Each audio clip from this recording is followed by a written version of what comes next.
Good morning po mga kalingkod. Ngayon po ay pag-uusapan po natin ang isang tao na hindi marunong magpatawad or hindi agad nagpapatawad sa kapwa niya o sa mga taong nagkasala sa kanila. Kasi kailangan po natin ito malaman dahil importante ito na bilang isang tao na dapat daw po ay natututo tayo magpatawad o humingi tayo ng kapatawad. Ito pong sinasabi ng Biblia sa Matthew 6:14.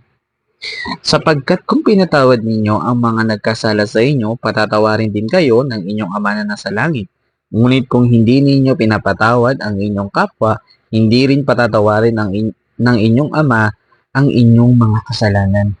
Mga kalingkod, tinuturuan tayo ng Panginoong Diyos na kailangan daw tayong matuto na magpatawad sa mga nagkasala sa atin o sa mga nagawa natin ng kasalanan sapagkat sinasabi po ng Biblia, kung hindi tayo marunong magpatawad, hindi rin tayo patatawarin ng Diyos sa ating mga sala.